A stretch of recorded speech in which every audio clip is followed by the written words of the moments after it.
Hello, I'm Isaac Hayes III, founder and CEO of Fanbase, and I'm here with a very important message. We are at a turning point in the Black community where we must have equity in the apps we use that scale to billions of dollars. But this time, we own the infrastructure, we own the culture, and we shape the future. And Fanbase is the future.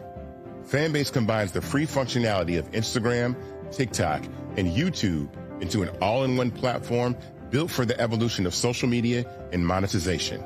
With over 1.4 million users, that's real proof that we are shifting the conversation of tech ownership and equity for creators. So right now, I want you to go to startengine.com/fanbase and invest today. The minimum to invest is $399. That gets you 60 shares of stock in Fanbase at $665 a share. This marks a turning point in Black ownership of social media. If we don't take this opportunity to own social media right now, we will always be customers to our own creations. And that can't go on. So once again, go to startengine.com/fanbase and invest today. We must own the platforms where our voices live, our stories matter, and where our culture drives the world. Thank you.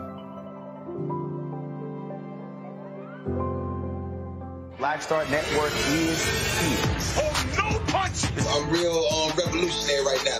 Thank you for being the voice of Black America. All momentum we have now, we have to keep this going. The video looks phenomenal. See, there's a difference between Black Star Network and Black-owned media and something like CNN. You can't be Black-owned media and be scared. It's time to be smart. Bring your eyeballs home. You dig?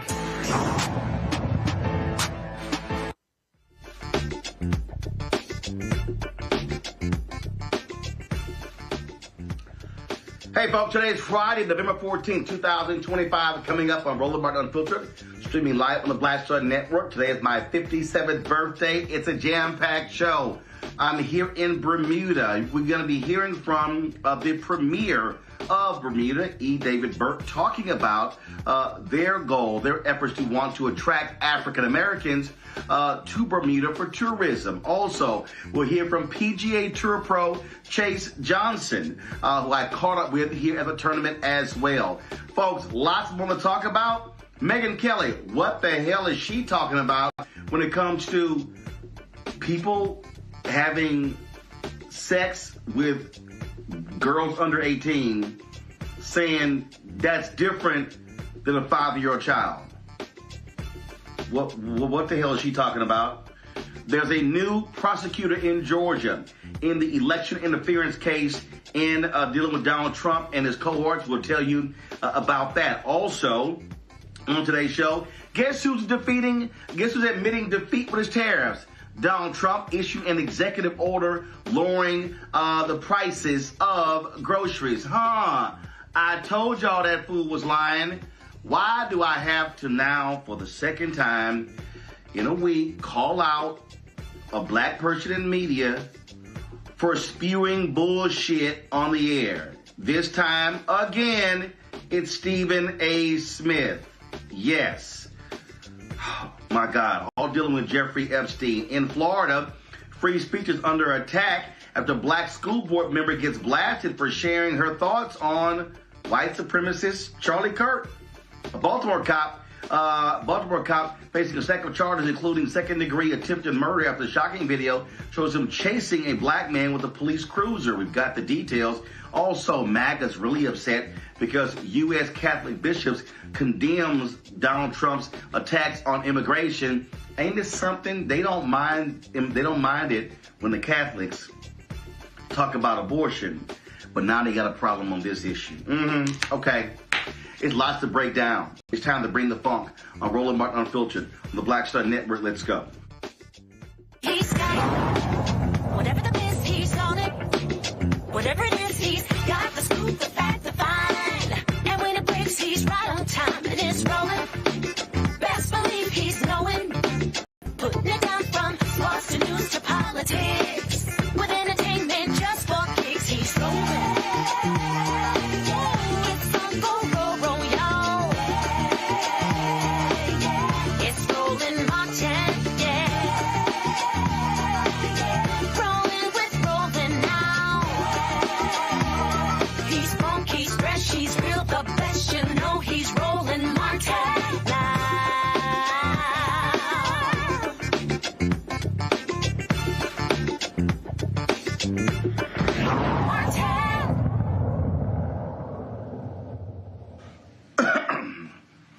After Fulton County State's Attorney, District Attorney Fannie Willis was removed from the case in Georgia, the election interference case, Republicans dragged their feet over naming a prosecutor. The deadline was approaching. Well, guess what? There's now someone who's going to be doing this. That's right. The leader of the Prosecuting Attorneys Council of Georgia, Peter Skandalakis, is going to be taking over the case. His organization was unable to find another prosecutor, and he chose to lead the prosecution due to his familiarity with some of the immense deep case of files. And remember, Fannie Willis filed against Donald Trump, indicted Donald Trump and 18 others in August of 2023 using Georgia's anti-racketeering laws, saying they were involved in a scheme to overturn the results in the state. Now, we also know what happened with the whole deal with the boyfriend. Trump countered it with the court. It was all kind of drama, all the way to the Georgia Supreme Court.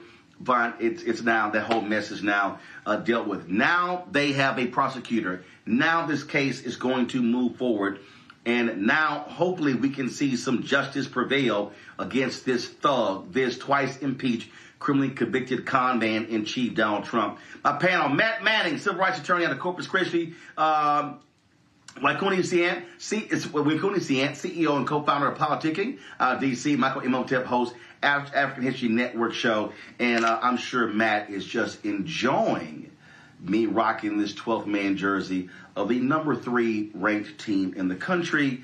And it's not his little school in Austin. All right, let's get to it. Thank goodness this is going to move forward. Michael, a lot of folk were scared. Actually, I'm sorry, Matt, my bad.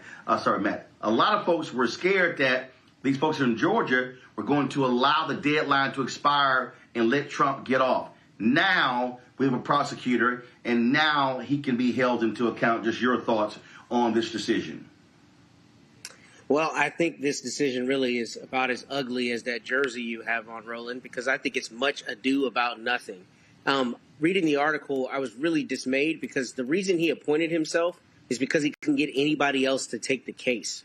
I suspect what's going to happen is that he's going to find a way to tank this case and say that he looked at it and he's, relying on the immunity decision or some other reason, and is going to say that this is an unsupportable case. I don't want to be a pessimist, but I don't really think there's anything looming positively down the road in terms of this case being prosecuted, because he's basically got backed into having to prosecute this case. And I think that is not going to bear well for the prosecution of the case, particularly because it was already one that was kind of a sprawling, difficult case in terms of the application and the nuance. This is not the normal application of a RICO case. So I think what's going to happen is they're going to find a way to dump the case, and they're going to say that Fani Willis, messed it up from the beginning, and they're going to try to scapegoat her, and nothing's going to happen to Donald Trump.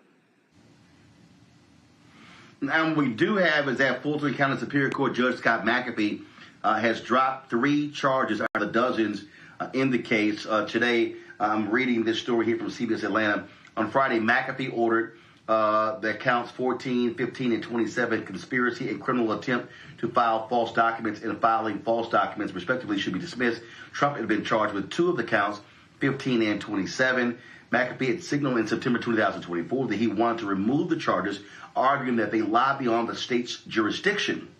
He was not able to officially drop the charges until the case was remanded to him, which did not happen until Fulton County DA Fani Willis' disqualification was finalized in the Georgia courts. The judge had previously quashed 6 counts in the indictment, including 3 against Mr. Trump in March 2024.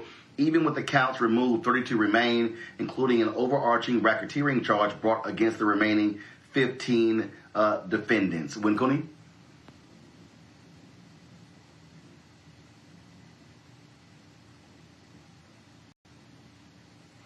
I think you're muted. Thanks, Roland. Happy birthday, by the way. I agree with what Matt. I appreciate it. I think, absolutely. I think the most exciting part of this case was that it was the most likely of all the various criminal charges surrounding Trump to go to trial, because it was actually going to be a state case handled by a local Georgia prosecutor. But we see in this case of get somebody else to do it, with him actually stepping up to do it, it doesn't seem very likely that it's going to actually be prosecuted and going to trial. And if we look at the federal cases, we see that they're often, pardoned. So with the immunity standing there and the fact that he's taken on this case begrudgingly, I don't think that's likely to actually go to trial. Michael? Yeah, also happy birthday, Roland. And you're okay for an alpha. So when we look at this... of course. Yeah. When we look at this, I don't expect... First of all, we know that Supreme Court ruled that Donald Trump has basically broad immunity. So there are 14 other defendants that still face charges in this case. But when it comes to him, I don't expect charges to be pursued in this. We'll see what happens with the co-defendants. We'll see how this plays out. But with this being Georgia as well, and with this playing out the way it did, Fani Willis being removed, and them not being able to find anybody else to prosecute this case, I don't have high hopes for this. But we'll see what happens. But I'm not expecting real prosecutions to come for this. We do know that I think it was 4 of the defendants had already pled guilty. 4 of the 19 defendants, including 3 attorneys directly involved in Trump's bid, they did accept plea deals. But I'm not expecting much to come from this. All right. Well, we have that. All right. We surely appreciate it. Let's do this here. Got to go to a break. We come back. Lots to talk about. Trump admitting defeat with this stupid tariffs, how it is destroying the economy. And now, guess what? He's like, we got some fixes to make. Also, the release of the Epstein files is leading to lots of drama.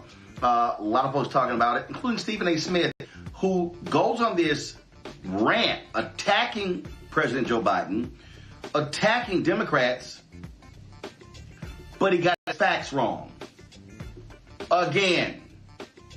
You're watching Roland Martin Unfiltered on the Black Star Network.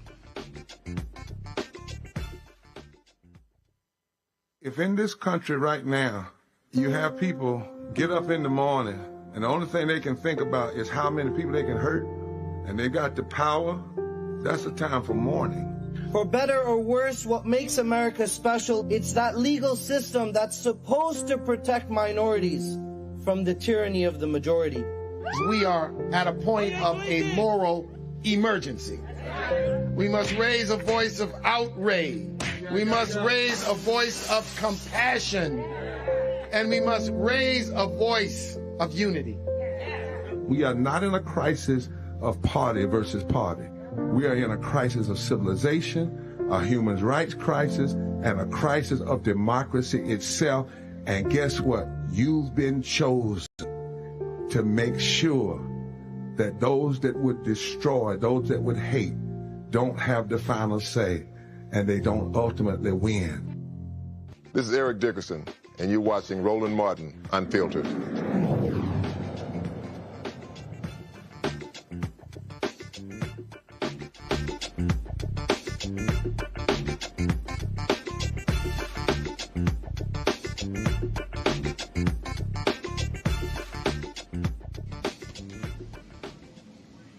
Last 48 hours, a lot of stuff being talked about in Washington, D.C. as a result of these emails from Jeffrey Epstein being released. Donald Trump is losing his mind. He's cussing everybody out. He's mad, upset. Now he's talking about unleashing the Department of Justice against Bill Clinton and every single Democrat. He is absolutely losing his mind. Somebody else who has lost their mind over this stuff is Stephen A. Smith. On his Sirius XM radio show, he went on this loud rant. If you didn't see it or you didn't hear it, check this out. I have no problem with the Epstein files being exposed. I think anybody who's done what Jeffrey Epstein did should be thrown under the damn jail. They should spend the rest of their natural-born life in prison if he was alive to do it.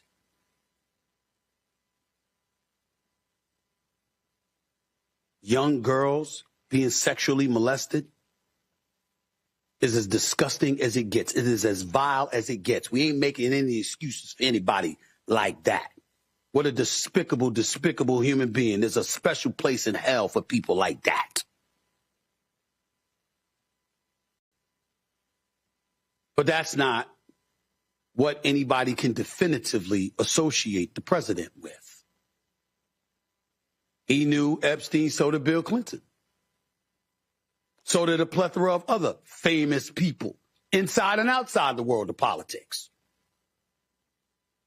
Incriminating emails, well, what specifically and how significant was it? And when we sit up there as Democrats and we're applauding on the House floor, now that Alita Grijalva was there talking about she'll be the final vote to sit up there and open the Epstein files, and everybody's applauding for the Democratic Party. Ladies and gentlemen, keep in mind that the Epstein files were in existence and free to have been opened during the Biden administration. You were there for 4 years. How come you didn't open it as a Democratic Party then? What am I missing? I'm not saying I know. It's a legitimate question. Maybe I don't remember the answer. Maybe my extraordinary producers should be able to help me during the commercial break. But from my understanding, the same files that were open or being open now with the 220 pages of documents or whatever it is, with various emails, that could have been done when Biden was in office. Well, why didn't you do it? If it's so important now. What were the Democrats doing at that particular moment in time? See, this is the kind of stuff that smells.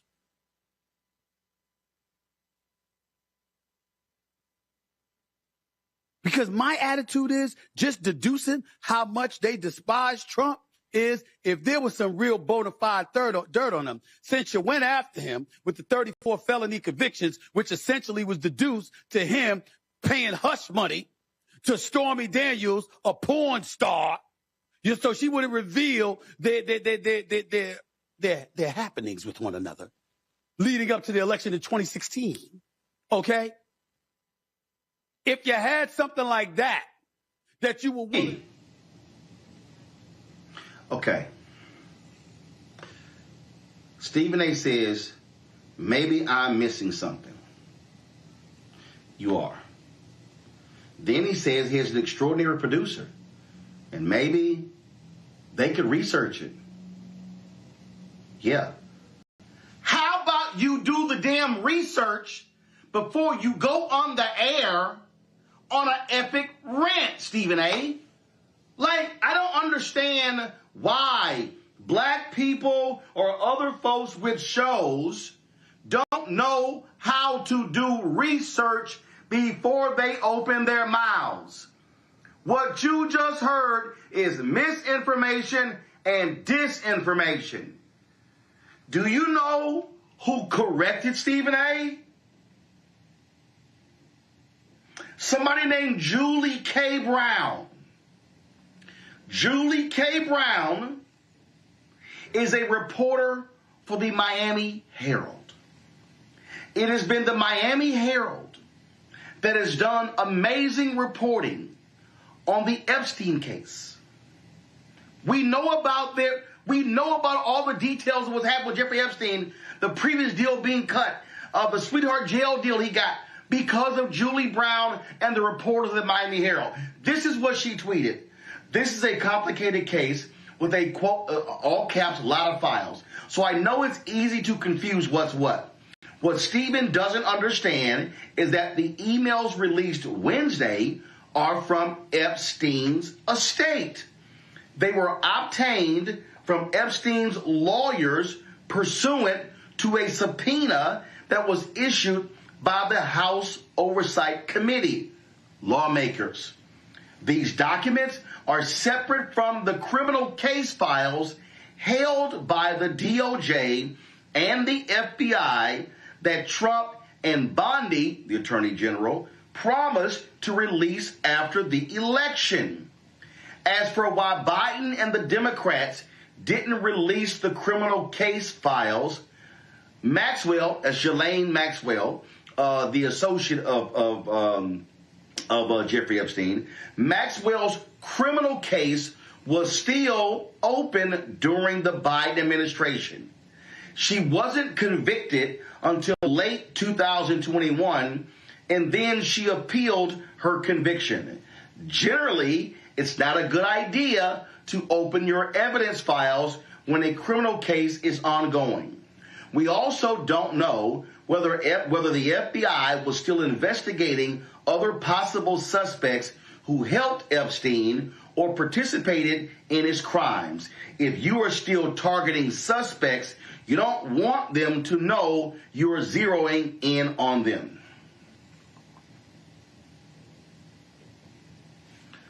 This is what I keep trying to tell these people who are in media.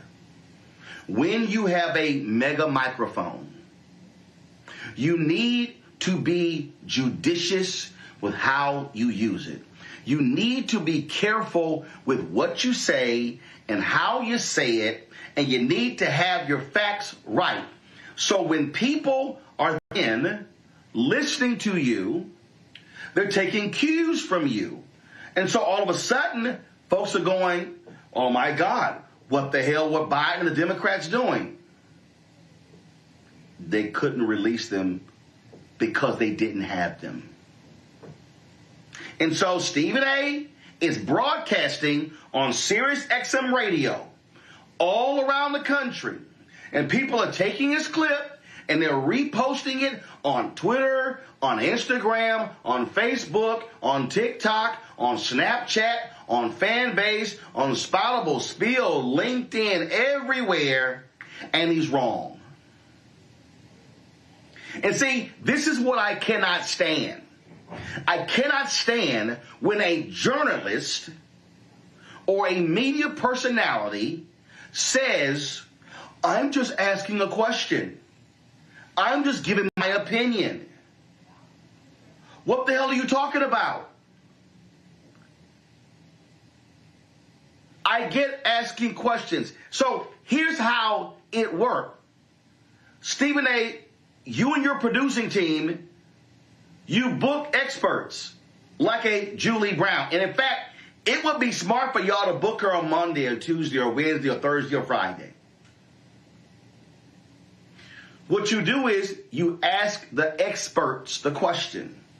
You say, Julie, you're a reporter with the Miami Herald. You've been covering this story for years. Can you explain to me why these files were released now and not when Biden was president? That's how you ask a question. But Stephen A. didn't ask a question. Stephen A. asked a question and then gave his answer to the question, and but before doing so, admitting he didn't actually know the answer. Do y'all know how dangerous that is? That's the equivalent. That's the equivalent of going off on a player for not suiting up. And then you find out later, oh, he was injured. Did you check and call before you attacked the player for being injured? This is what I'm talking about, Michael, and I'm sick of this. I'm sick of people not dealing in facts, not checking first before they go off and say things that then get repeated. And as we know, the lie travels faster than the truth. This is just idiotic to literally say, I don't know. I could have my smart producer check, but let me just rip the folks anyway. Yeah, Roland, it is unprofessional, it's irresponsible, and it's dangerous. And I'm somebody who's been in media 15 years. I've done over probably close to 2,000 episodes of the African History Network show. I do all the research for it. I book guests, book experts in the areas that we're talking about. And I said before on this show, if Shut Up and Dribble were a person, it would be Stephen A. Smith. I think the A stands for asinine. He has absolutely no clue what he's talking about. And he just gets up here and just spews his nonsense. But if he just Googled, have the Democrats requested the Epstein files, you see the piece from PolitiFact from Debbie Wasserman Schultz, U.S. House of Representatives page, and it goes through and breaks down this timeline, and it talks about how Democratic lawmakers began to seek records about Epstein after the Miami Herald's late 2018 investigation into the case. And it goes through and breaks this down. It talks about different people, whether it's U.S. Representative Elijah Cummings, Senator Tim Kaine. It talks about Democratic efforts and also calling for an investigation into the plea deal that Alex Acosta did for Jeffrey Epstein. Okay. And lastly, it's important to also note that she was prosecuted by the Biden administration, Ghislaine Maxwell, 2021, Biden administration prosecution, and sentenced in June 2022. That's on the Justice Department's website right now. Now, that's just me doing a Google search. I don't have nobody working for me. So Stephen A. Smith is full of shit.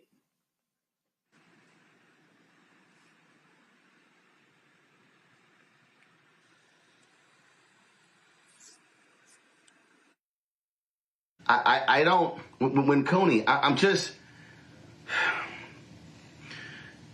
here's a perfect example, when Coney, if you want to say, Democrats, why are you now making such a big deal out of the Epstein files? Okay, fine. You give that commentary, give that rant, whatever. If you want to say, hey, the people who also are really pushing this Epstein stuff is the hard right. Now, if you want to criticize them, okay, go right ahead. But what I don't understand is how you literally admit that you don't know the facts, and then you then choose to opine on what happened not knowing the facts. Here's the deal. I don't know all the ins and outs of the Jeffrey Epstein story. But what I do know is that I follow Julie K. Brown. And what I do know, Win Cooney, is that she follows me. And I have been following her Twitter feed for quite some time. And I get the facts from her. And if I had a question regarding this case that I wasn't sure about, it's a good bet. The first thing I'm going to do is go to her feed, because she truly is the expert on this, because she's been covering from day one. Well, that would be too intelligent for Stephen A. Smith to do, Roland. I want Black people to stop getting their political news from Stephen A. Smith. I hope that people didn't forget that 2 weeks ago, he was wrong about Jasmine Crockett, and he's wrong again. His track record has proven. So, control room, I've lost. Can you hear me, Roland?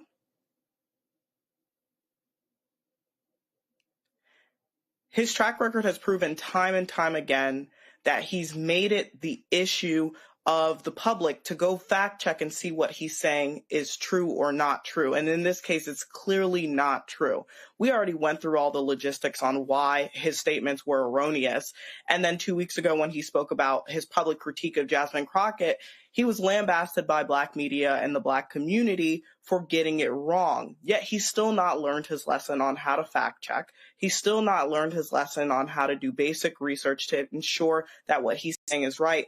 And this is the issue with giving anyone with a microphone a platform. How does that continue to help the Black people that Stephen A. Smith has continued to posture himself as helping by miseducating them?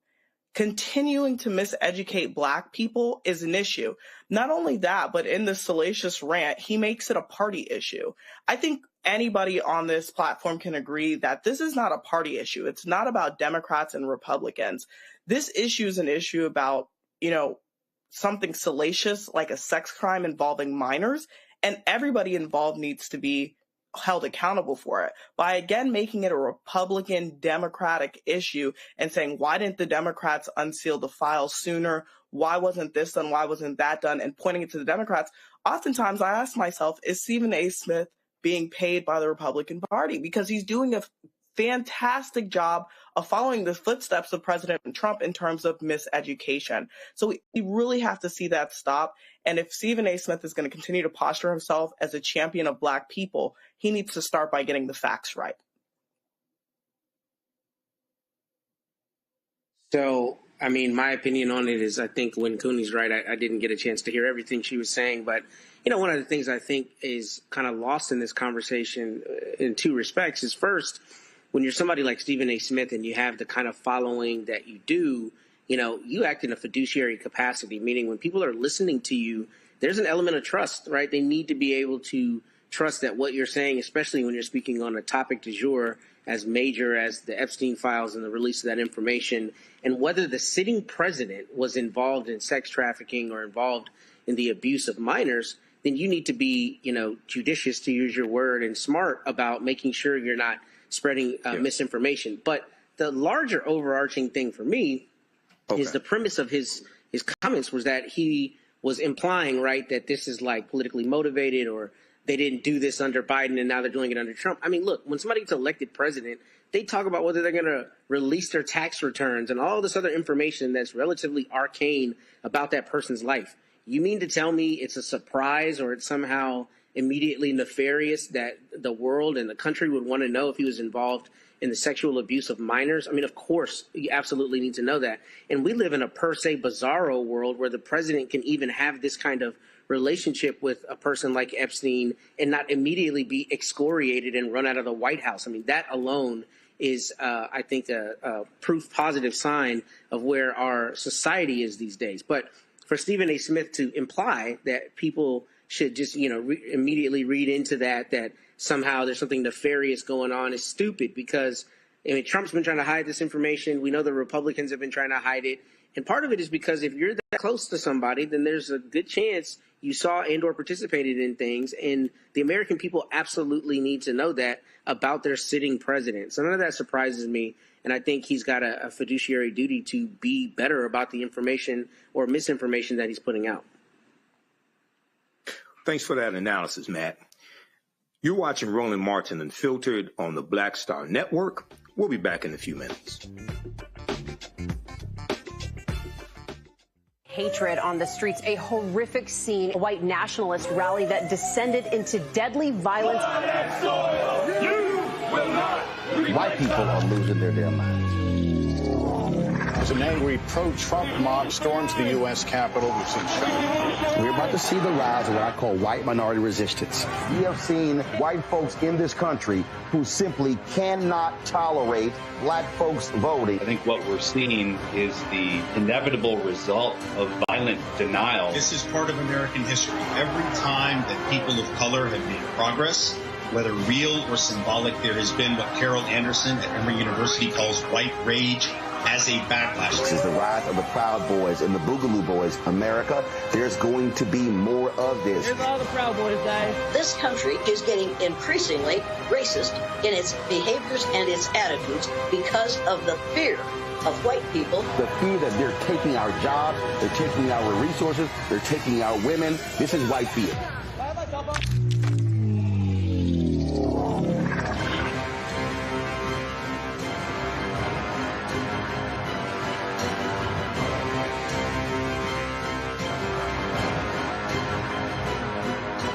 Said the quiet part out loud.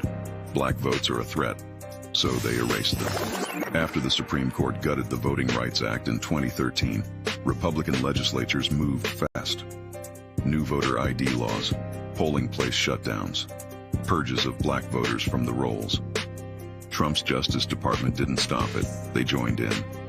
In 2018, his DOJ backed Ohio's voter purge system, a scheme that disproportionately erased black voters. Their goal, erase black votes and political power. Yeah, that happened. These are the kinds of stories that we cover every day on Roland Martin Unfiltered. Subscribe on YouTube and download the Black Star Network app. Support fact-based independent journalism that centers African Americans and the issues that matter to our community.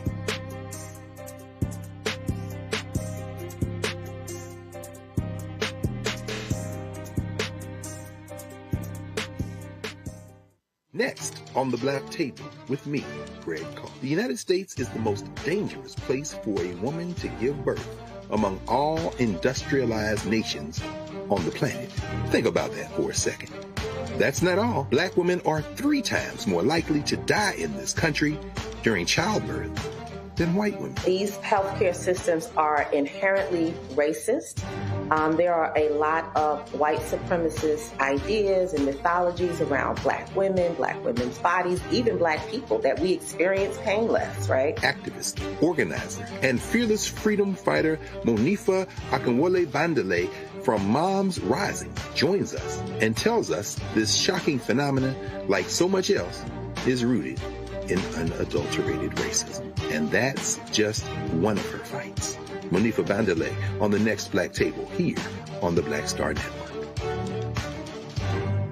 If in this country right now, you have people get up in the morning and the only thing they can think about is how many people they can hurt, and they got the power, that's a time for mourning. For better or worse, what makes America special, it's that legal system that's supposed to protect minorities from the tyranny of the majority. We are at a point of a moral emergency. We must raise a voice of outrage. We must raise a voice of compassion. And we must raise a voice of unity. We are not in a crisis of party versus party. We are in a crisis of civilization, a human rights crisis, and a crisis of democracy itself. And guess what? You've been chosen to make sure that those that would destroy, those that would hate, don't have the final say, and they don't ultimately win. Hey, I'm Malcolm Lee, and you're watching Roland Martin Unfiltered.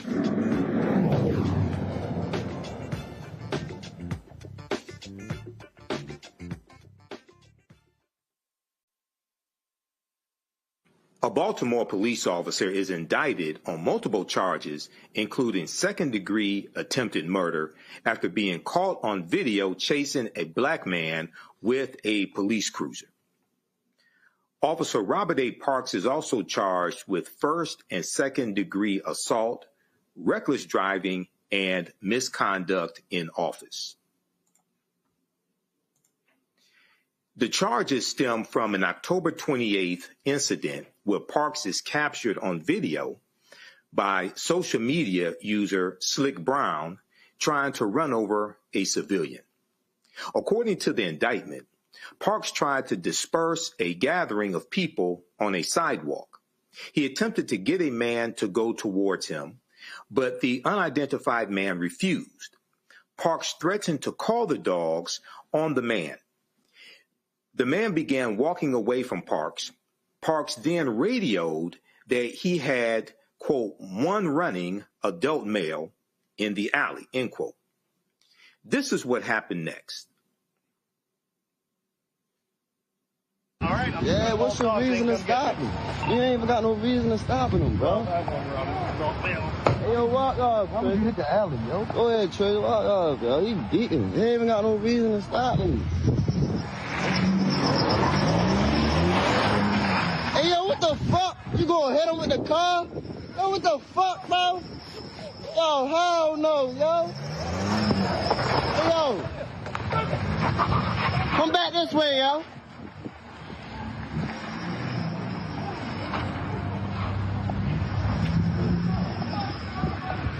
Yo, beating, bro.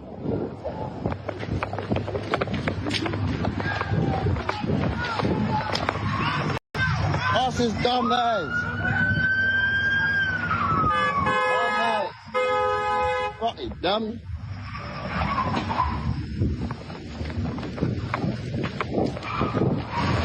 Dumb ass, you dumb as shit. You dumb as shit. You crashing and all that. You really crashing out, bro. Go ahead, dumbass. Really crashing out, bro. You press his car and all that, bro. You really trying to hit my man, bro. What the fuck? You really trying to hit, bro, with the car and all that. Oh, hell no.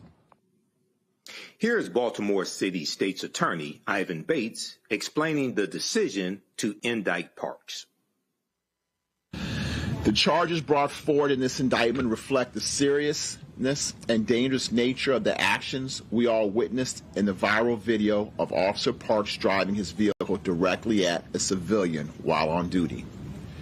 These are the exact charges we would bring forward for anyone operating a vehicle in that manner, whether you're police or whether you're civilian. When a police officer threatens the safety of those who are sworn to protect, it erodes the crucial trust between the community and law enforcement that is critical to the historic reductions in violent crime in our city and essential to keeping Baltimore safe. Parks has been with the Baltimore Police Department since 2020 and turned himself into the authorities on Wednesday morning. If convicted, Parks faces a maximum sentence of 65 years in prison. You're watching Roland Martin Unfiltered on the Black Star Network. We'll be back in a few minutes. This week on The Other Side of Change. Book bans, anti-intellectualism, and Trump's continued war on wisdom. This is a coordinated backlash to progress. At the end of the day, conservatives realized that they couldn't win a debate on facts. They started using our language against us, right? Remember when we were all woke and the woke movement and all that kind of stuff? Now everything is anti-woke, right? When we were talking about including diversity, equity, inclusion, higher education, now it's anti-DEI. All this are efforts to suppress the truth because truth empowers people. You're watching The Other Side of Change only on the Black Star Network. Hey, I'm Mark Morial, President and CEO of the National Urban League, and I'm watching Roland Martin Unfiltered.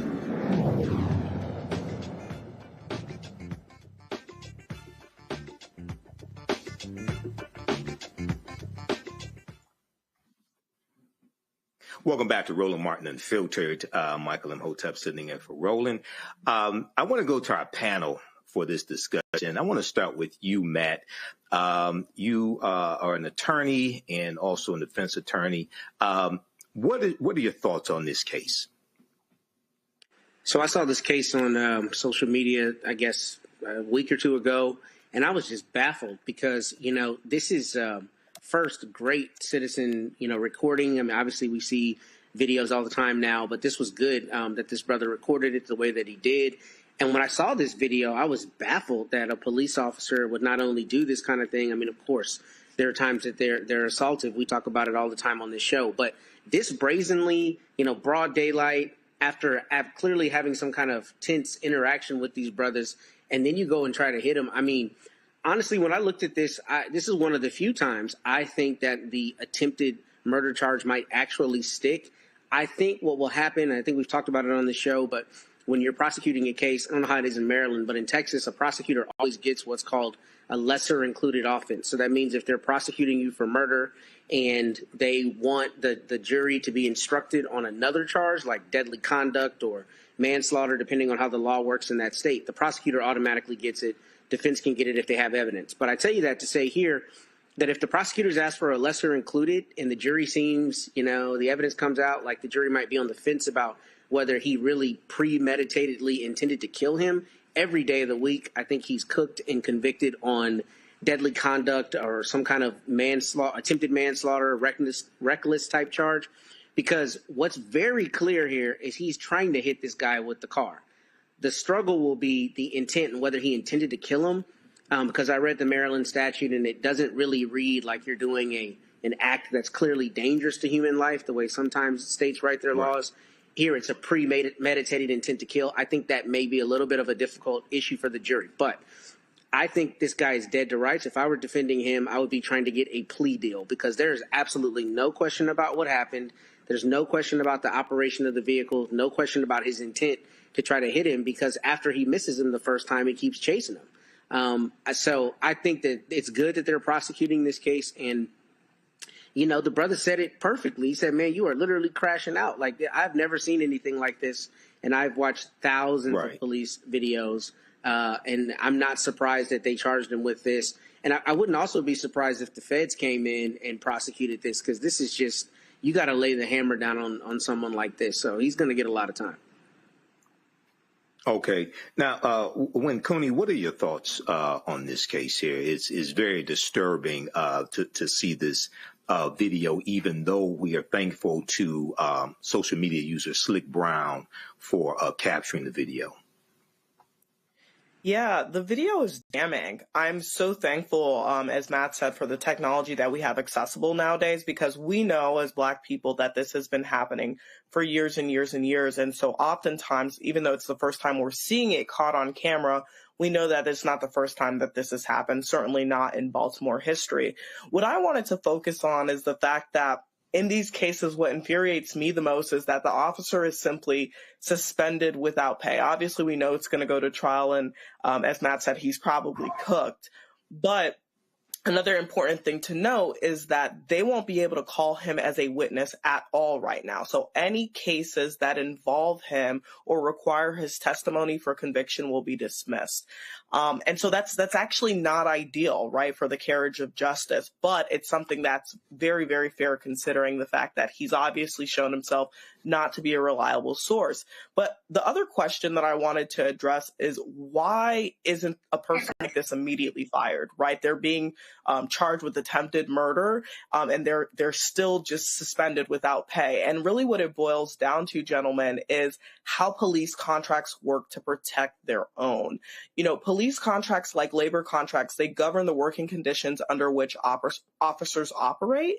And effectively, they've rendered police departments' disciplinary and oversight processes ineffective, as officers are rarely held accountable for wrongdoing. Now, in this case, it's very cut and clear.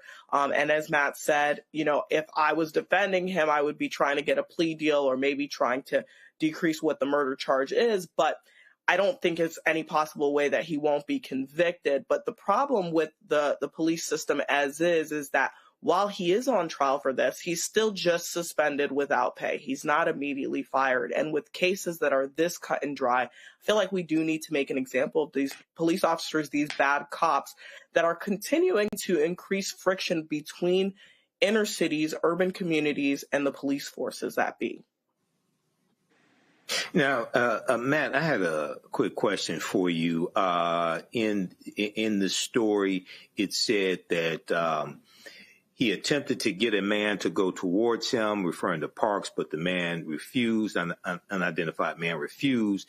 Parks threatened to call the dogs on the man. So when you hear that a officer threatened to call the dogs on a subject, what goes through your mind? How does that add towards any of the charges that are filed against an officer?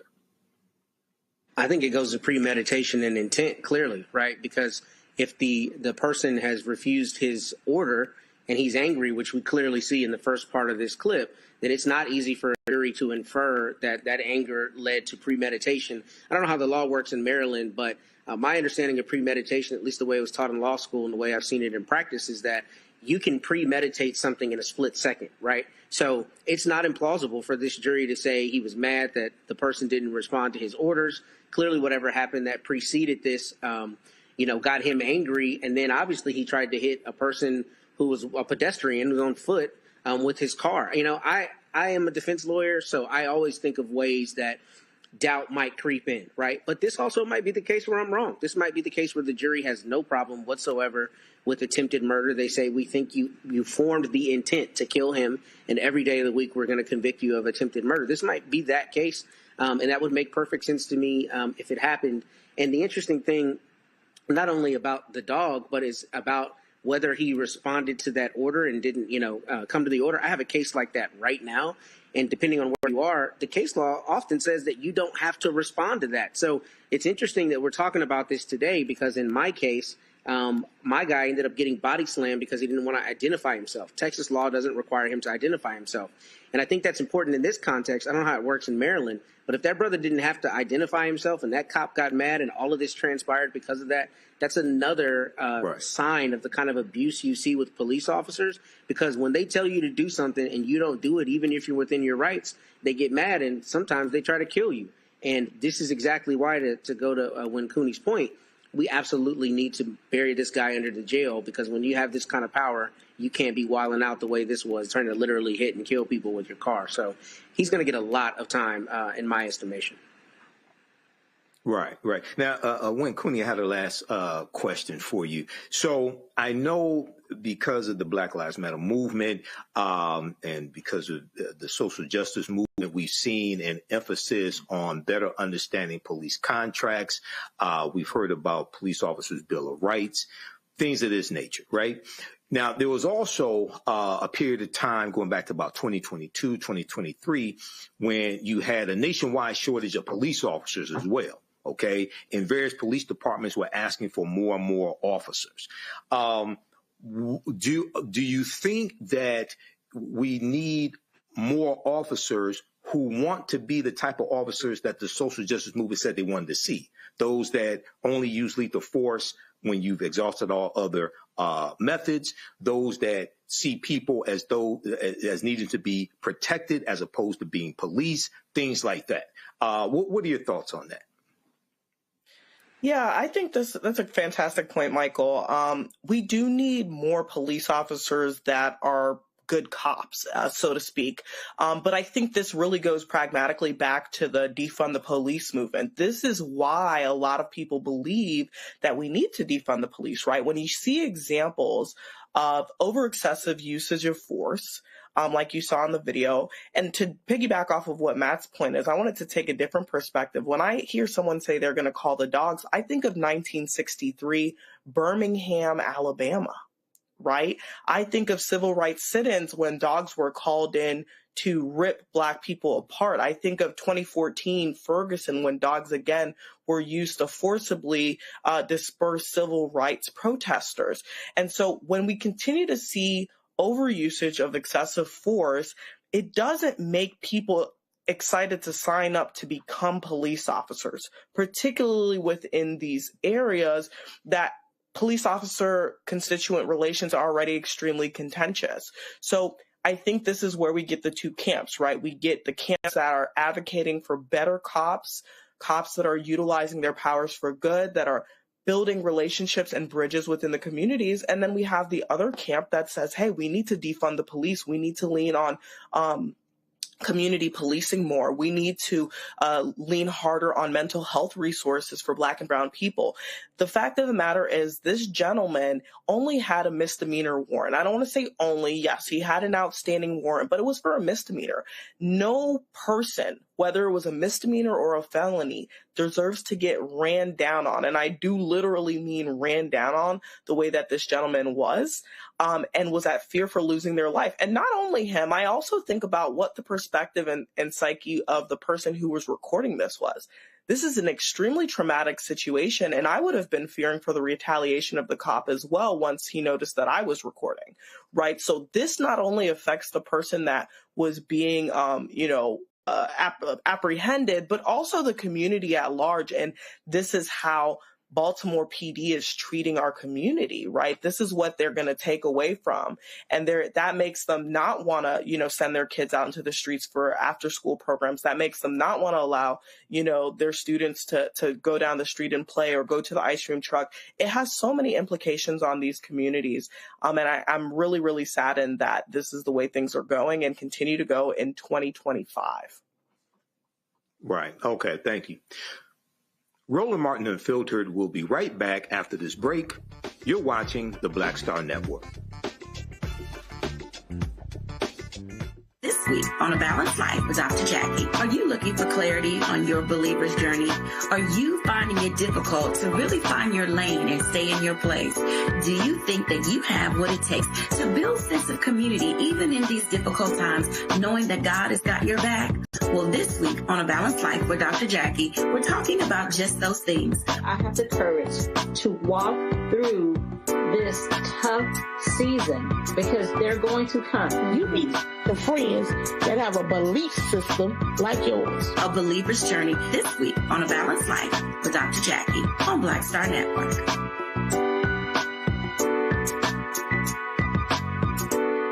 This week on the other side of change. Book bans, anti-intellectualism, and Trump's continued war on wisdom. This is a coordinated backlash to progress. At the end of the day, conservatives realized that they couldn't win a debate on facts. They started using our language against us, right? Remember when we were all woke and the woke movement and all that kind of stuff? Now everything is anti-woke, right? When we were talking about including diversity, equity, inclusion in higher education, now it's anti-DEI. All this are efforts to suppress the truth because truth empowers people. Watching the other side of change only on the Black Star Network. Hatred on the streets, a horrific scene, a white nationalist rally that descended into deadly violence. White people are losing their damn minds. As an angry pro-Trump mob storms the U.S. Capitol, we've seen shooting. We're about to see the rise of what I call white minority resistance.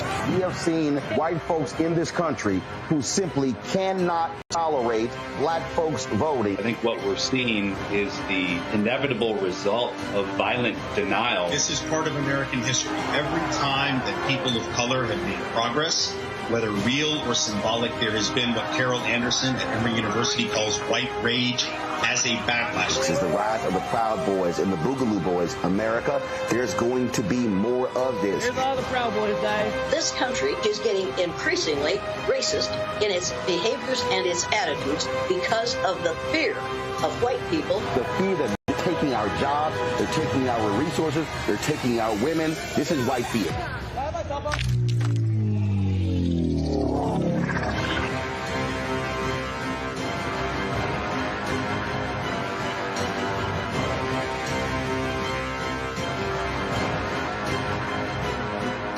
Said the quiet part out loud. Black votes are a threat, so they erased them. After the Supreme Court gutted the Voting Rights Act in 2013, Republican legislatures moved fast. New voter ID laws, polling place shutdowns, purges of black voters from the rolls. Trump's Justice Department didn't stop it, they joined in. In 2018, his DOJ backed Ohio's voter purge system, a scheme that disproportionately erased black voters. Their goal, erase black votes and political power. Yeah, that happened. These are the kinds of stories that we cover every day on Roland Martin Unfiltered. Subscribe on YouTube and download the Black Star Network app. Support fact-based independent journalism that centers African Americans and the issues that matter to our community.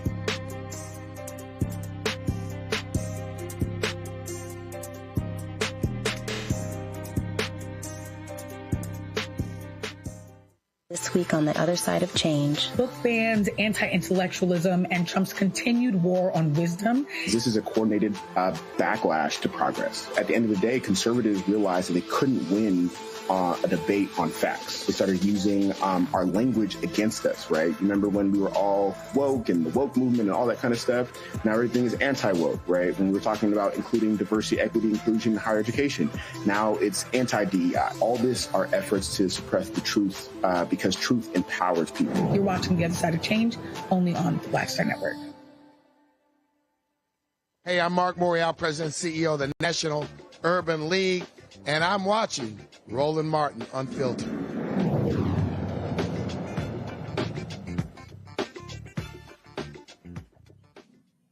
Charlotte, North Carolina is the latest city preparing for the Trump administration's immigration enforcement actions. Local officials report that federal immigration agents could start arriving as early as this weekend. However, specific details regarding the operation, including the number of agents and their exact plans, have not been communicated. Mecklenburg County Sheriff Gary McFadden has stated that his office will not participate in the operation, and Mayor Vi Lyles is urging the community to remain calm, emphasizing that local police are not involved in these efforts. Currently, Charlotte is on high alert, with the community calling for transparency, safety, and protection for all residents. Patrols are set to begin in New Orleans, with plans to deploy as many as 200 Customs and Border Protection agents in the coming weeks.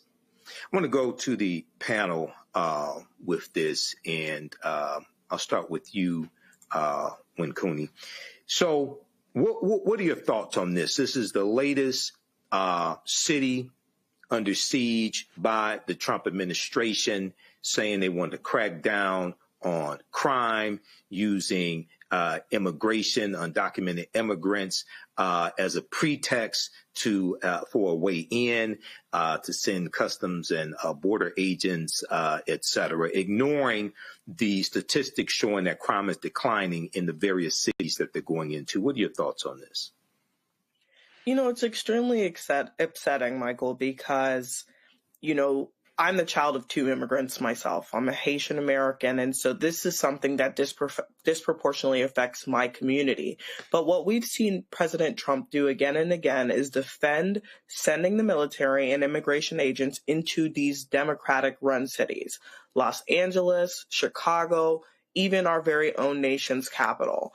And he continues to say that the reason for this is to fight crime. But like you said, that's not a correlation that's been proven. But we also have to think about what is the precedent that he's trying to set long term with this politically. I think that by sending these ICE agents into blue cities, he's trying to send a message out to the constituents of that actual state. And what we see here is that Charlotte is a Democratic stronghold right now. And the state's going to have one of the most hotly contested U.S. Senate races in the country next year. So I think President Trump is paying special attention to North Carolina. All right. So, Matt, when we look at crime statistics in Charlotte, and MSNBC talked about this today, violent crimes, we see violent crimes are down in 2025 compared to 2024. They're down by approximately 1,000. Homicides, 62 in 2025 compared to 82 in 2024. Aggravated assaults 3,494 in 2025 compared to 4,311 in 2024. So we see a downward trend. What are your thoughts when we see this continued effort from the Trump administration to disregard crime statistics, but also to cut the grants that were going towards community violence intervention groups that were helping bring down those crimes? Well, we've talked about it on the show many times, and many times it's you opining astutely on this. But what it comes down to is the base does not care about reality. They care about the rhetoric, which is why you can get on TV and beat that drum, till you're blue in the face, that crime is running rampant and all these things. And the statistics, including statistics from your own FBI, say demonstrably that's not true. But you continue saying that because you want to continue creating the furor that allows you to be the Führer and bring in the goose steppers, right, to these Democratic-controlled cities. That's all it is. I mean, I heard this on NPR this morning, and it was reported that neither the sheriff there in Mecklenburg County nor the local police had any idea what was going on. And what's crazy about that is, I mean, the idea that federal law enforcement would come in and not work with local law enforcement. I mean, of course, there are times that they're distinct, but they also work together in task forces and things all the time. But to Cooney's point, I think when you're trying to make a political point about not only democratic cities being these bad places, but moreover, you having, an overriding authority, whether that's through a show of force or just brazenly saying it, you go into these places and you do these asinine,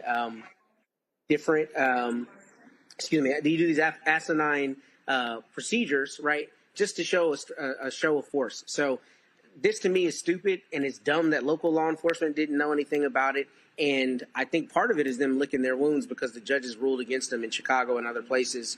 But it's pointless, and it's purely to make a political point, I think, particularly where the actual evidence shows that it's not necessary. Okay, thank you, Matt. A free speech battle is brewing in Florida between the state's Board of Education and the Alachua County School Board, all because of a Facebook post. It started after School Board Vice Chair Tina Certain had some things to say about conservative Charlie Kirk in September regarding his memorial. This is the post that set off a political firestorm. Tina Certain called Kirk a, quote, 31-year-old uneducated white boy, end quote. Now, state officials are calling her comments offensive and questioning whether she should stay in leadership. The drama unfolded as all 7 state board members grilled her in a tense meeting, questioning whether she could fairly represent all students. Check this out. I'd just like the opportunity to respond just because I know a memo that I issued in the immediate aftermath of an assassination that took place on a school campus. Whether it's Bernie Sanders or Charlie Kirk, I've said it from the beginning, that same memo would have been sent. Educators are over young, impressionable minds, and when they are making comments celebrating a school shooting, it is unacceptable. You criticize that memo. So do you encourage such acts to be expressed by teachers? I think you do, and that's why your leadership continues to be a failure. You continue to not understand the point that this state board is trying to communicate to you. You are an example for these children. You are an elected member of a school board setting policy that impacts their daily lives. And so you want to criticize me all day, you have that First Amendment right. But the reality is what I did was make sure that teachers across the state understood that this rhetoric that is impacting the wife of our lieutenant governor, where people are receiving death threats as a result of that rhetoric, needs to be toned down. Why, teachers? Because they're over children, young, impressionable minds. And that is my job as the Commissioner of Education to make sure that we reminded them of what the example was that they were, something you still struggle with. And today, these posts that you're seeing are not just about Charlie Kirk. There is a repeated pattern, as our member just identified, Layla Collins. You talk about Charlie Kirk as an uneducated white boy. You bring race into this. You talk about this post as it relates to Asian stores. where it says, in 1999, I went to the Beauty Max on Main Street, my then 4-year-old daughter.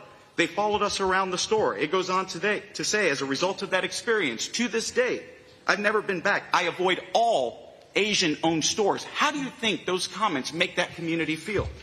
And then we go on to the next post, number 3, where it says, in the district operated by A. Green, these again are your words, they move in and then want to change things, SMH. I figured my they is white people. Again, you bring that into your posts. It's ironic that you criticize Charlie Kirk's comments and not recognize that you do, you bring race into your post. The next slide, part 4. You like a post that says white women have always been central to building, maintaining, and protecting racial violence. They weren't the sidelines, they were the architects too. Again, what the board's point is having you recognize and appreciate the significance and the responsibility you hold as a member of a school board that makes decisions that impact children. And what is the example that you are setting for children? This is not the kind of behavior we want to see in our school system. We want to see civil discourse, respectful dialogue. I agree with you. I am a fundamental believer in the First Amendment.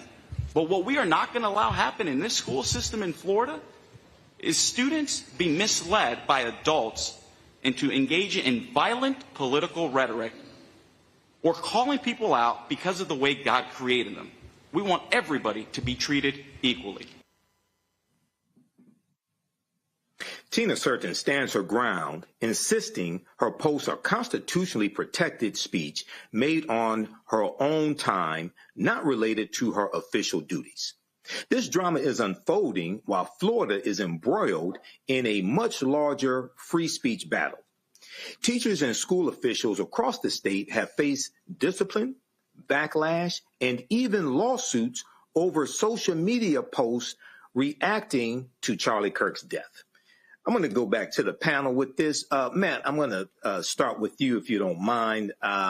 So this, y'all know how I feel about this racist Charlie Kirk. Okay, so I'm going to go to you in just a minute. And Charlie Kirk has a history of anti-black statements that he said that are documented. Okay, what are your thoughts on this nonsense coming out of former Confederate state Florida? Man, I think it's a crock of bull. I think it's BS, and I think there are a couple things here that are particularly, big to me. The first is this sister is duly elected.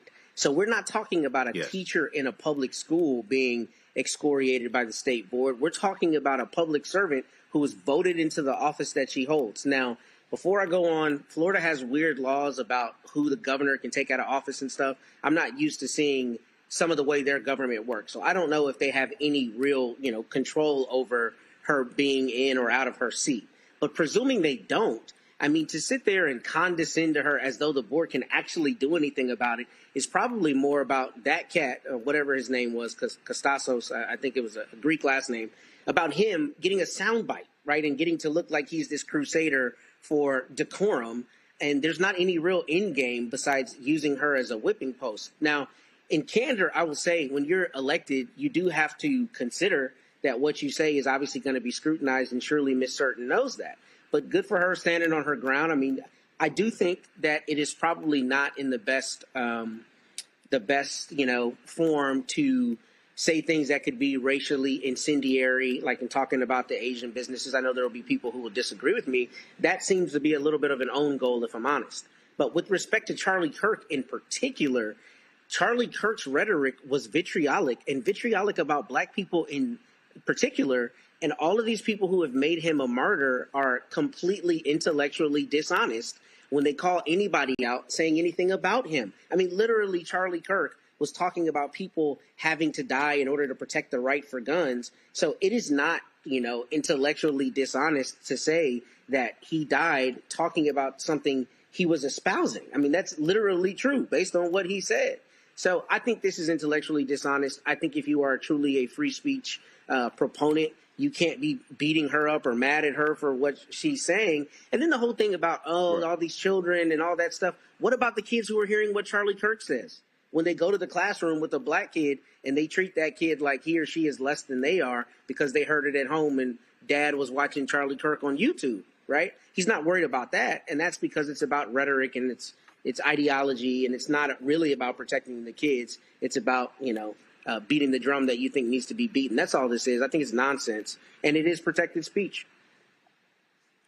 Right. Now, when Cooney, let's get get straight. Charlie Kirk is an unqualified college dropout. Okay. He is an unqualified white boy. And he did talk about prowling blacks. He was a proponent of the great replacement theory. He did say on January 23rd, 2024 on the Charlie Kirk show, if I see a black pilot, I'm going to be like, boy, I hope he's qualified. He did say that George Floyd was scum. Okay. And he also did have negative things to say about Michelle Obama, Sheila Jackson Lee, Ketanji Brown Jackson when it came to affirmative action, and said, you do not have the brain processing power to otherwise be taken really seriously. You have to go steal a white person's slot to go be taken somewhat seriously. So what are your thoughts on this unqualified white male college dropout, Charlie Kirk? And also the attack on our sister Tina Certain for standing up for her rights. A few thoughts. Number one, Tina innocent, okay? There was not one lie that Tina said in that particular Facebook quote. I agree with Matt. Some of the comments about Asian American, etc., were incendiary. But in terms of what she said about him, she was absolutely spot on. Charlie Kirk was a bigot. He was open about that. He was uneducated. He did drop out of school. And he was also able to raise millions and millions and millions of dollars in building Turning Point USA, which is one of the biggest parts of the Republican Party now, and how they actually are able to touch students on college campuses. It's a breeding ground for bigotism in this country and white supremacy, and it's absolutely something that has to be stopped. Now, as a black person, I don't celebrate the death of anyone, right? But I don't believe that that's what she was doing in that post. What she was speaking is speaking facts. And as you guys were talking about Florida, it's not a formally Confederate state. It's still very Confederate as far as I'm concerned. I was raised in South Florida. I'm a voter in Florida. And it is still an extremely racist state. And so it is really, really important that we are questioning these types of racial rhetoric, especially when they're being, pillaged in the schools by someone like Charlie Kirk. Now, I think, like Matt said, Ms. Certain may want to think a little bit more about the personal views that she's putting online as someone who is elected in office, right? But I think if we're talking about the First Amendment and we're talking about what someone's putting on Facebook, the United States and Florida particularly needs to come to a concerted agreement on what is permissible and not permissible from an elected official. We can't have someone that's sitting president in the highest office of the United States saying grab them by the pussy and then being upset when other people are stating their views. If we're talking about leading by example, we got to be really, really, really crisp on what that means and what that looks like for the next generation. Right. Thank you. You're watching Roland Martin Unfiltered on the Black Star Network.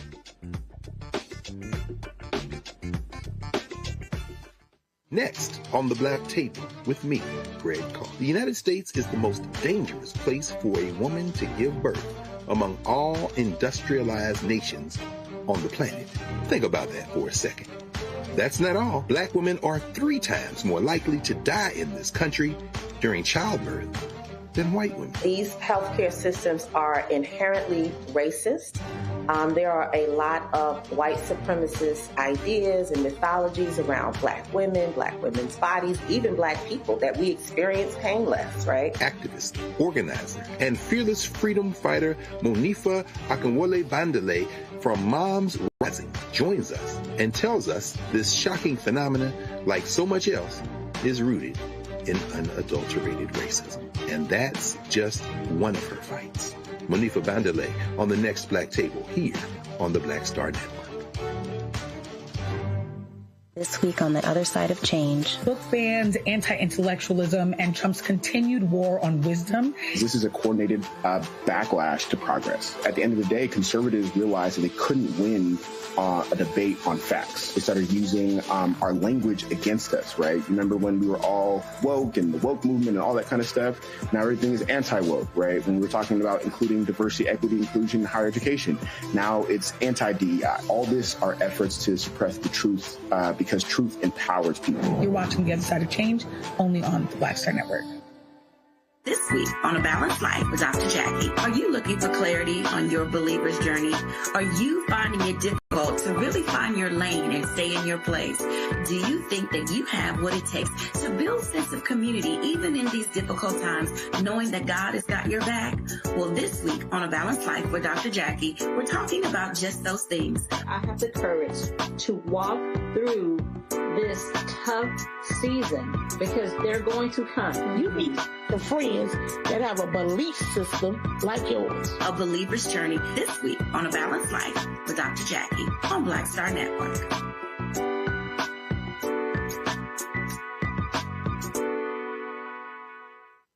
If in this country right now, you have people get up in the morning and the only thing they can think about is how many people they can hurt, and they got the power, that's the time for mourning. For better or worse, what makes America special, it's that legal system that's supposed to protect minorities from the tyranny of the majority. We are at a point of a moral emergency. We must raise a voice of outrage. We must raise a voice of compassion. And we must raise a voice of unity. We are not in a crisis of party versus party. We are in a crisis of civilization, a human rights crisis, and a crisis of democracy itself. And guess what? You've been chosen to make sure that those that would destroy, those that would hate, don't have the final say, and they don't ultimately win. Violent white supremacy is, quote, the most persistent and lethal threat in the homeland. The greatest terrorist threat to the homeland is the homegrown violence stream, including hate crime committed on behalf of some kind of white supremacist ideology. They are coming after everything in Black America. MAGA and Donald Trump are specifically targeting Black America. They are going after the money. Attack Black Lives Matter. Attack critical race theory. Attack woke, DEI. MAGA wants to defund Black America. This is a perfect example of their desire to completely degrade and de-emphasize Black people.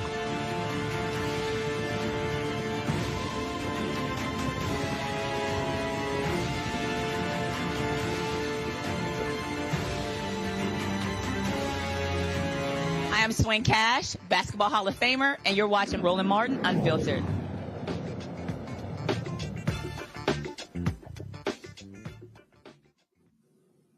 Hey guys, if you notice, Roland is having technical difficulties broadcasting from Bermuda.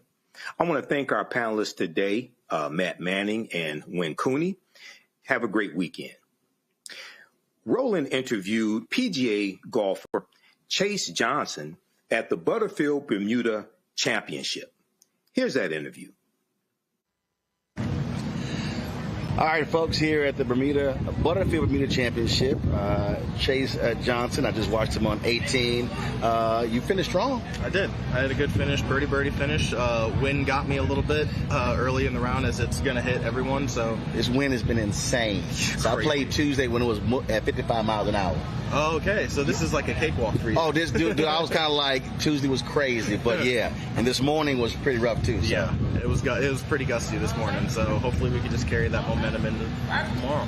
A lot of folks who, like, I've been playing golf 38 years, and so a lot of guys, they always sit here, they see somebody who can play well at a club or whatever. I tell them, you have no idea what it's like, I said, between a person who's good there and on tour. Right. Yeah. I mean, it's a lot of subtle differences, but those subtle differences are the ones that make the biggest difference. So I had to get up and down a lot today. I mean, the score could have been a lot worse than it was, and I had some probably like 6 or 7 really nice up and downs, which you have to do on this course and in this win. So you're never out of the hole. There are a lot of we were chatting earlier, talking about all the different places you play. You talk about APGA, and it's a lot more opportunities being created for African American golfers, and then a lot of people who are also offering support for cats who want to go to the next level. Yeah, absolutely. I mean, the APGA is the prime example for that, and all the other junior programs that are associated with the APGA, like Underrated is with Steph Curry's tour. He's been doing a lot of good work. Cameron Champ's dad is heavily involved in a junior program that is frequently out at APGA tour events and stuff. So it's really good to see the opportunities grow. And then it's just up to fellas like me and anyone else who gets the chances to play in events like this to represent as well as we can. So again, those last 2 holes are good representation, so we'll just got to do more of them. Absolutely. All right, then. Well, it's good to meet you. I appreciate it. And if folks want to follow you on Instagram, where they go? Chase Johnson 96. Okay. Nice and easy. All right, then. Well, I'll send a couple of folks your way. Awesome. I appreciate it. All right. Thanks so much. Thank you. All right. See you around. Take care. All right. Be well. Roland also interviewed the Honorable E. David Burt, the Premier of Bermuda. Here's that interview. We're here at the Butterfield Bermuda Championship, and so he's actually the reason I'm here. So here's the deal. So my wife comes to me 3 weeks ago and said that she and her Link sisters, they were going to Nashville, Uncle Nearest Farm, or some other tours. She's like, well, we're going at the same time as your birthday, and you probably, I'm like, go. I said, I have no interest on going any of those tours.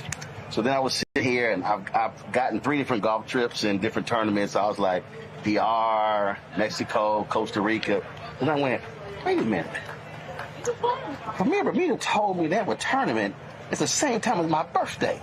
So that's when I sent a text to your former chief of staff. Yes. I had your phone number wrong. And then so she hit me back. And so the Tourism Authority hit me up. And so we're here. I've been doing my show from here as well. It's been absolutely fantastic. And my understanding, y'all signed a 3-year deal for this to continue.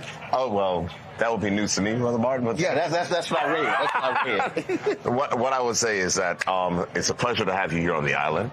Certainly these matters are dealt with by the Minister of Tourism, but it's good to know I'm not a golf fan, but I know that you are. Not only is he a golf fan, if you are not aware, he also happens to support Texas A&M. I'm a graduate, so is my brother and my sister. So three of us in the family. So we're number 3 in the country. We'll point out every Aggie on the golf course today. He will tell you them all. I got pictures with all 3 of them, absolutely. But first of all, look, you got a lot of people here. Yes. This also is important because you get visibility.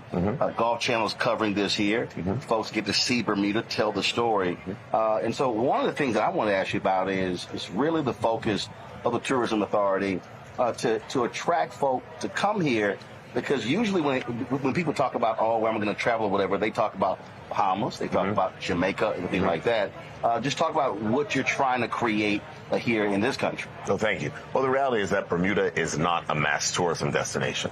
So places like Bahamas, places like Jamaica and others, Dominican Republic, are mass tourism destinations. Lots of people, big resorts, all that. That is not what Bermuda is. Bermuda is different. We have smaller resorts, but the entire island is our resort. We're not a place where you have to go, you have to stay inside a resort, all the rest. You get to explore, you get to be a part of our wonderful culture and immerse yourself. And when it talks about, targeting specifically the black traveler, we are trying to make more of a focus on that as well. So whether or not those are direct air routes out of the United States or whether or not those are the cultural experiences that can be experienced on an island, such as also my favorite, which is our annual emancipation celebration, which is called Cup Match, which actually started because black folks said they were not going to work to commemorate their slavery day.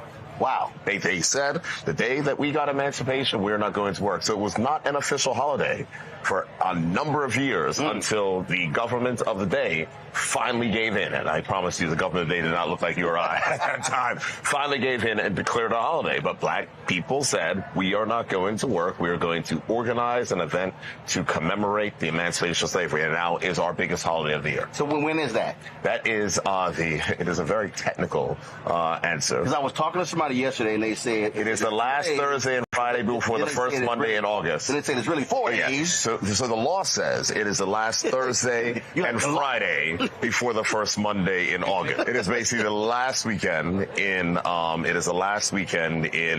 July or the first weekend in August. Got it. But yeah, it's always around that time. But it's a cup match in Bermuda, the biggest celebration. We also have other celebrations. I'm told it is crazy. Oh, it is crazy. But we also have other celebrations because there's for the young and not so young.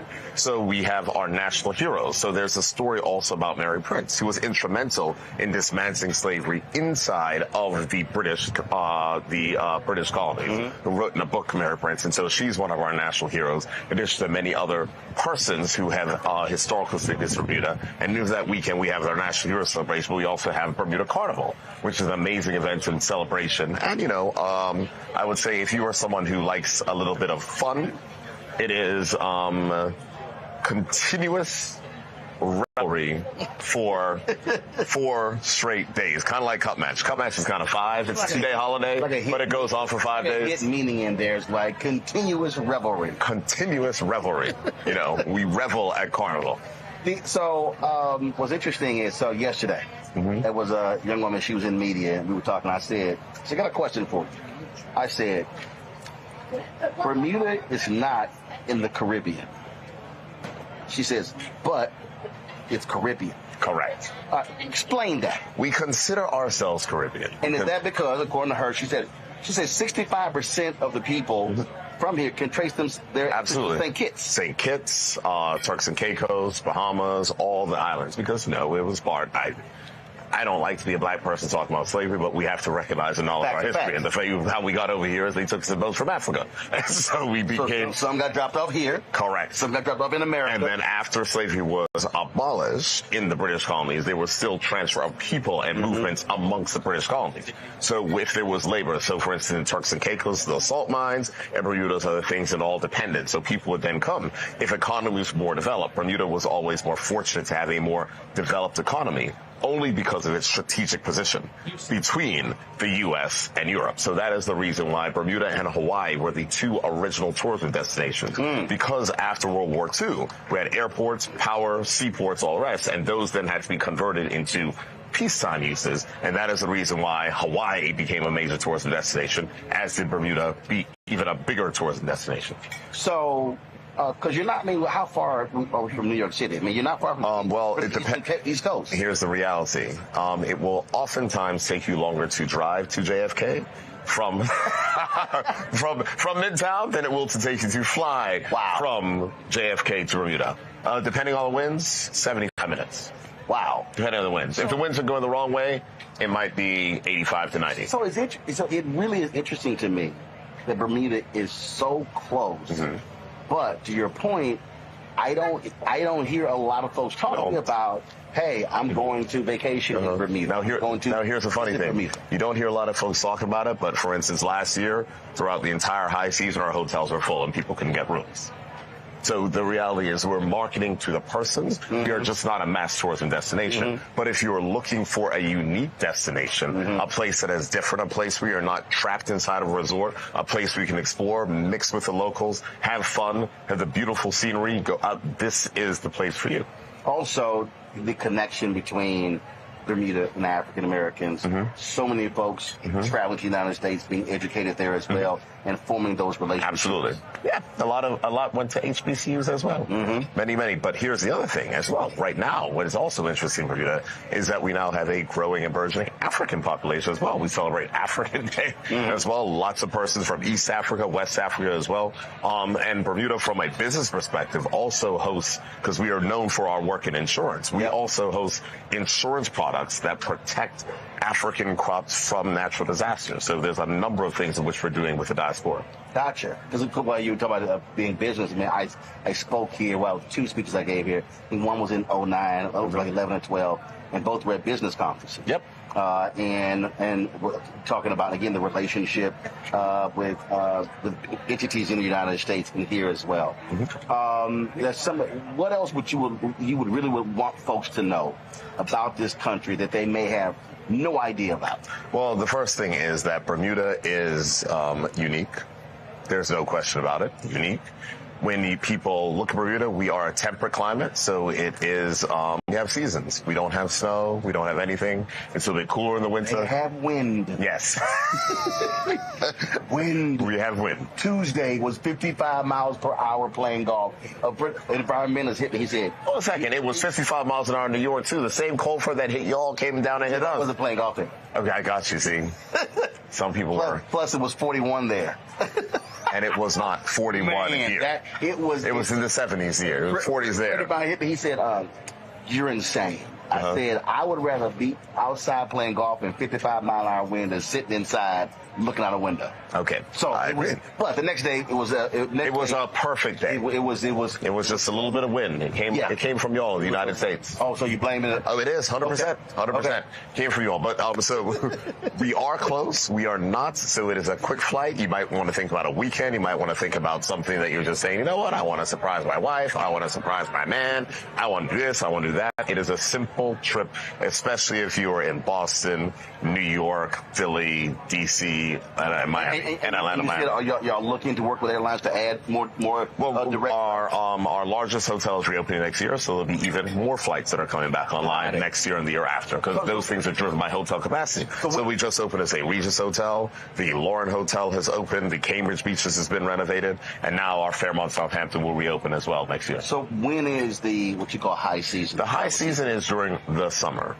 Okay. So the high season in Bermuda is considered between April and October, I would say. Got it. April and October. The best times to come to Bermuda, where you have the best mix of value and others, is September, because, it's after people go back to school. Right. So if you don't want to be around kids and all the rest, if you come in September, you can take your you take your vacation there. You don't have to worry about kids. And, of course, the hotels aren't as full, so the rates are better, and then you'll have availability on flights. So September is like the sweet spot, because it's still hot.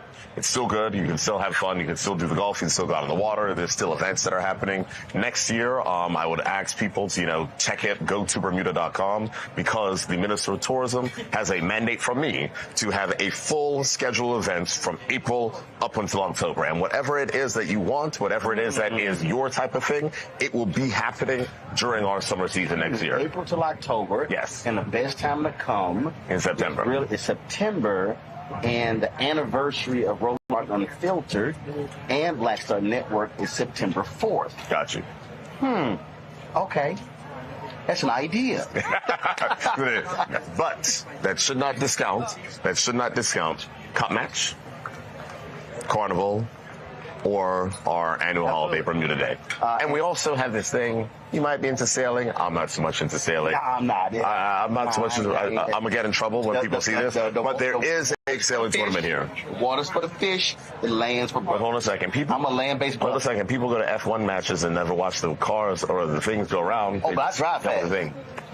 No, I was staying on land and watch them sail.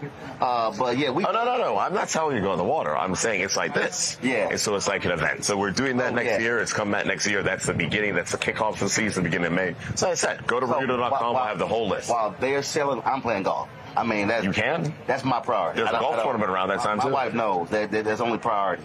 Last one. So the sister came on my page, and she had the audacity to say that Deltas run this island.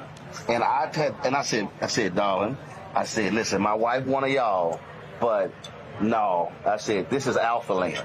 That's my understanding. Well, Alphas run the country. Soror, Delta Soror. I appreciate you. I just let her know. I just had to. First family. My apologies. Sorry. That's how we do it. Premier, I appreciate it. Brother Martin. Great to see you. It's a pleasure to have you back. I'm glad to be here. Hope you enjoyed your time. I enjoyed it, and look forward to next year, because this really has been a fabulous tournament, and it's been a ball. Thank you. All right. Appreciate it.